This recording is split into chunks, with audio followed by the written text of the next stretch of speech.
In a quiet village nestled between the rolling hills and the whispering woods of West Africa lived a widow named Adamma.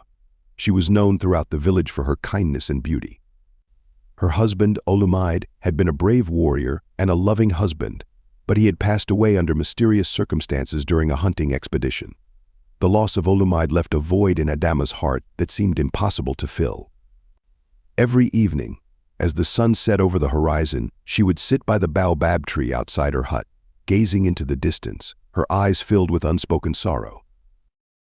The villagers sympathized with Adamma, but they also feared the curse that was said to have taken her husband.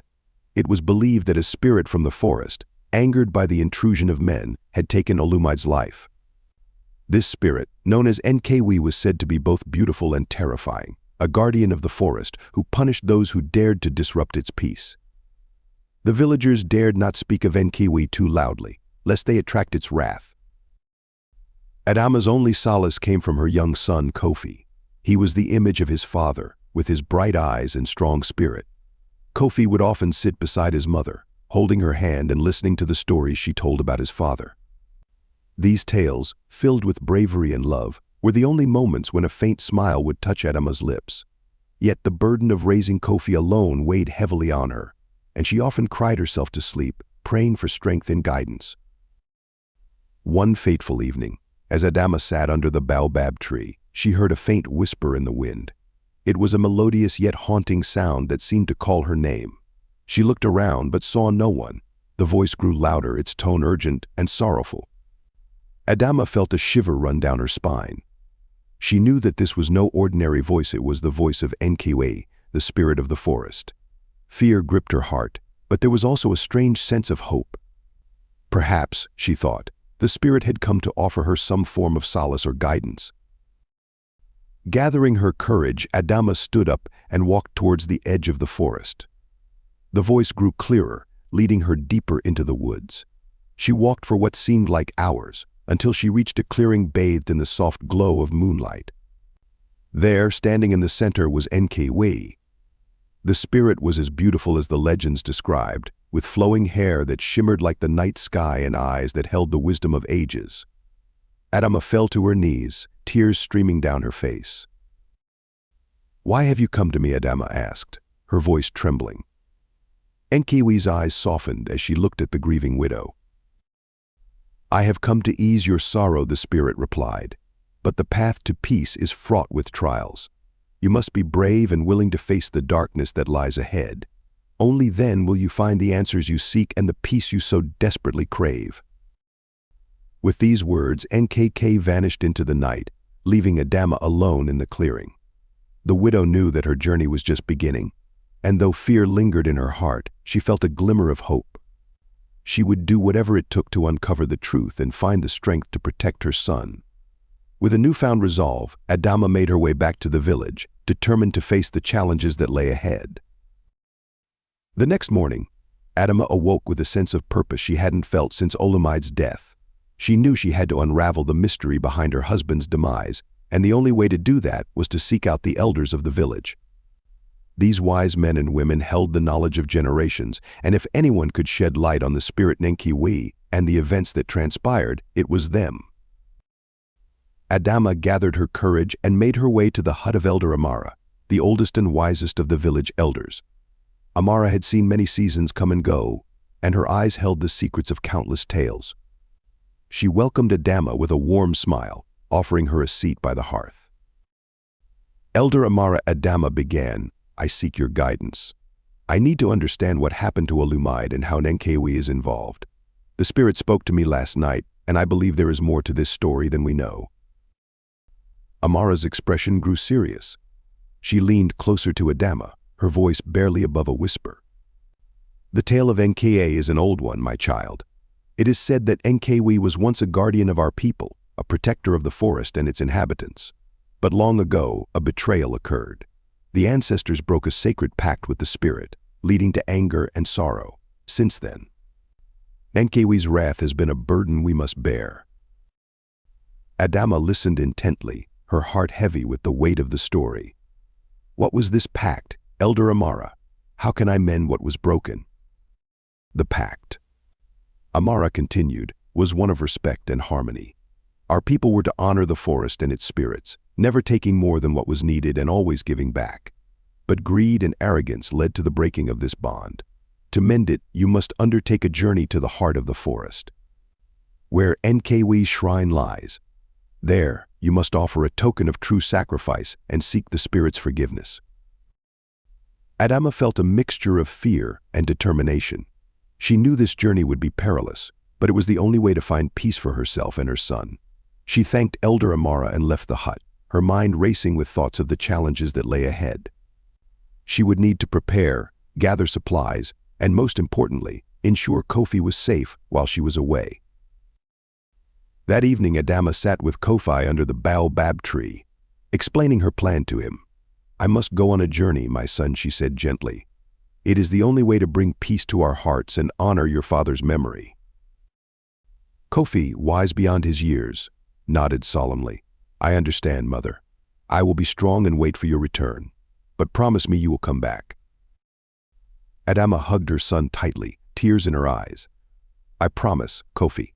I will return to you, no matter what."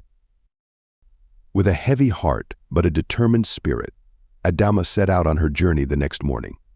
She ventured into the forest, guided by the whispers of Nkwe and the wisdom of Elder Amara. The path was treacherous, with dense undergrowth and the sounds of unseen creatures all around. But Adamma pressed on, her resolve unwavering. As she ventured deeper into the forest, Adamma encountered many trials. She faced fierce animals, navigated treacherous terrain, and withstood the harsh elements. Each challenge tested her strength and will, but she kept moving forward, driven by the memory of her husband and the promise she made to her son. Days turned into weeks as Adamma journeyed through the forest. She grew weary, her body aching from the relentless journey. Yet, in her heart, she felt a growing sense of hope. She knew she was getting closer to the shrine of Nkwe, where she would finally find the answer she sought. One evening, as the sun dipped below the horizon, Adamma stumbled upon a clearing bathed in the soft glow of moonlight. In the center stood a magnificent shrine, adorned with intricate carvings and offerings from generations past. This was the heart of the forest, the place where Nkwe's spirit resided. Adamma fell to her knees, her eyes filled with tears of relief and exhaustion. With trembling hands, she placed her offering, a small pouch filled with the finest grains and a lock of her own hair, on the shrine. "Nkwe," she whispered, "I seek your forgiveness. I offer this token of true sacrifice and ask for your guidance. Please grant me the strength to protect my son and honor my husband's memory." The wind rustled through the trees, and a soft, melodious voice filled the air. "Adamma." Nkwe's voice echoed, "You have shown great courage and resilience. Your heart is pure, and your intentions are true. I will guide you on your path, but remember, the journey is not over. You must face the final trial to truly mend the broken bond." Adamma nodded, her spirit renewed by the spirit's words. She knew that the final trial awaited her, and she was ready to face whatever lay ahead. With a deep breath, she stood up, her eyes filled with determination. The journey had been long and arduous, but she was closer to finding the peace she so desperately sought. Adamma left the shrine with a sense of purpose. She had received Nkwe's blessing, but she knew that the final trial would be the most challenging yet. She continued her journey, guided by the spirit's whispers and her unwavering determination. The forest grew denser, and the path became more treacherous. Yet Adamma pressed on, her heart filled with the hope of reuniting with her son and bringing peace to their lives. As the days turned into nights and the nights back into days, Adamma felt her strength waning. The journey had taken its toll on her body, but her spirit remained unbroken. One evening, as she rested by a small stream, she heard a rustling in the bushes. She looked up to see a figure emerging from the shadows. It was a man, tall and imposing, with eyes that seemed to pierce through her very soul. "Who are you?" Adamma asked, her voice steady despite her exhaustion. The man stepped closer, his expression unreadable. "I am a guardian of this forest," he replied. "I have been sent to test your resolve. The final trial awaits you, and it is one that will test the very core of your being." Adamma nodded, her heart pounding in her chest. "I am ready," she said, her voice unwavering. The guardian led her deeper into the forest, to a place where the trees grew so tall that they seemed to touch the sky. In the center of the clearing stood a massive tree, its branches reaching out like arms. At the base of the tree was a small, glowing pool of water. The guardian gestured towards the pool. "This is the pool of truth," he explained. "To complete the final trial, you must look into the pool and face your deepest fears and regrets. Only then will you find the peace you seek." Adamma approached the pool, her heart heavy with anticipation. She knelt by the edge and gazed into the water. At first she saw nothing but her own reflection. But as she stared deeper, the water began to swirl, revealing images from her past. She saw Olumide, smiling and strong, his eyes filled with love. She saw their life together, the joy and the laughter, the moments of tenderness and the shared dreams. Then, the images changed. She saw the day Olumide left for the hunting expedition, the worry in his eyes, the way he held her close before he departed. She saw the moment she received the news of his death, the crushing grief that consumed her. Tears streamed down her face as she relived the pain and sorrow. But the pool did not stop there. It showed her the moments of doubt, the times she had questioned her own strength and worth. It showed her the fear of raising Kofi alone, the worry that she would not be enough for him. Adamma's heart ached as she faced these truths, but she did not look away. She knew that this was the final trial, and she was determined to see it through. As the images faded, Adamma felt a sense of clarity. She understood that the journey was not just about mending the broken bond with Nkwe, but also about finding the strength within herself to move forward. She had faced her deepest fears and regrets, and in doing so, she had found a new sense of peace. The guardian watched silently as Adamma rose to her feet, her eyes filled with a newfound resolve. "You have completed the final trial," he said, his voice filled with respect. "Nkwe's blessing is upon you, and you have earned the peace you sought." Adamma nodded, her heart filled with gratitude. "Thank you," she said, her voice steady. "I will honor this blessing and carry it with me always." With the final trial behind her, Adamma made her way back to the village. The journey had been long and arduous, but she had found the strength to face her fears and overcome the challenges. She was ready to return to Kofi, to protect him and honor Olumide's memory. As she emerged from the forest, the sun rose over the horizon, casting a warm glow over the village. Adamma's heart swelled with hope as she walked towards her home, her spirit renewed and her purpose clear. Adamma's return to the village was met with both relief and joy. The villagers, who had been worried for her safety, gathered to welcome her back. Kofi ran to his mother, his eyes shining with tears of happiness. Adamma embraced him tightly, her heart filled with gratitude for the strength that had brought her back to her son. "Mother, I missed you so much," Kofi whispered, clinging to her.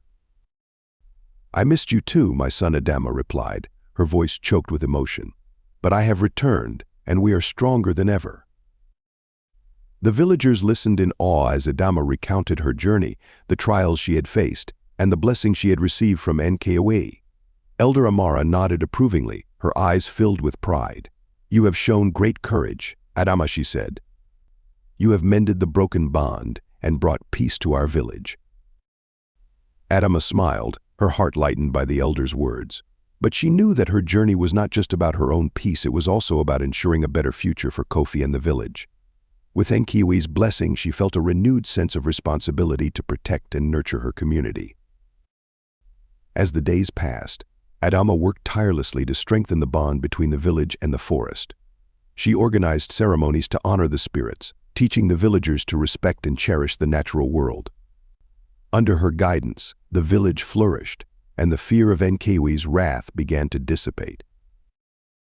Kofi, inspired by his mother's bravery, grew into a young man of great strength and wisdom. He often accompanied Adamma into the forest, learning the ways of the spirits and the importance of harmony with nature. Together they worked to preserve the balance that had been restored, ensuring that future generations would live in peace and prosperity. One evening, as the sun set over the village, Adamma and Kofi sat under the baobab tree, their hearts filled with contentment. Mother Kofi said, I am proud of you. You have taught me so much about courage and resilience." Adamma smiled, her eyes filled with love. "And I am proud of you, my son. You have grown into a fine young man, and I know you will continue to honor our traditions and protect our village." The bond between mother and son had grown stronger through their shared experiences, and they knew that together they could face any challenge that came their way. The village thrived under their leadership, and the spirit of Nkwe watched over them, a silent guardian of the peace they had fought so hard to achieve. Years passed, and the village continued to flourish. Adamma's journey and the lessons she had learned became the foundation of a new era of harmony and respect for the natural world. The villagers, inspired by her bravery and wisdom, embraced the traditions she had revived and worked together to maintain the balance that had been restored. Adamma, now older and wiser, found joy in watching Kofi grow into a respected leader. He had inherited his father's strength and his mother's compassion, and he led the village with a steady hand and a kind heart. Under his guidance, the village continued to prosper, and the bond with the forest remained unbroken. One day, as Adamma walked through the village, she saw a group of children gathered around Elder Amara. The elder was telling them the story of Adamma's journey, her trials, and the blessings she had received from Nkwe. The children listened in awe, their eyes wide with wonder. "And so Adamma showed us that true strength comes from within," Elder Amara concluded. "Her courage and determination brought peace to our village and taught us the importance of respect and harmony with the world around us." Adamma smiled, her heart filled with pride and gratitude. She knew that her journey had not only brought peace to her own heart, but it also created a legacy of strength and resilience for future generations. The village would continue to thrive, guided by the lessons she had learned and the traditions she had revived. As the sun set over the horizon, casting a warm glow over the village, Adamma stood by the baobab tree, her heart filled with contentment. She knew that she had honored Olumide's memory and protected Kofi's future. She had faced her deepest fears and emerged stronger, and in doing so, she had created a legacy that would endure for generations to come. The whispers of Nkwe echoed in the wind, a gentle reminder of the journey that had brought her here. Adamma closed her eyes, her spirit at peace. She knew that she had fulfilled her promise, and that her story would continue to inspire and guide her village for years to come. And so the tale of Adamma, the brave widow who faced her fears and found strength within herself, became a cherished legend in the village. It was a story of courage, resilience, and the unbreakable bond between mother and son, a testament to the enduring power of love and determination. There are a lot of lessons to be learned from this story. I would love to hear your opinion in comment section. Thank you for watching, and please don't forget to like, share, and press the red button to subscribe to my channel. Bye.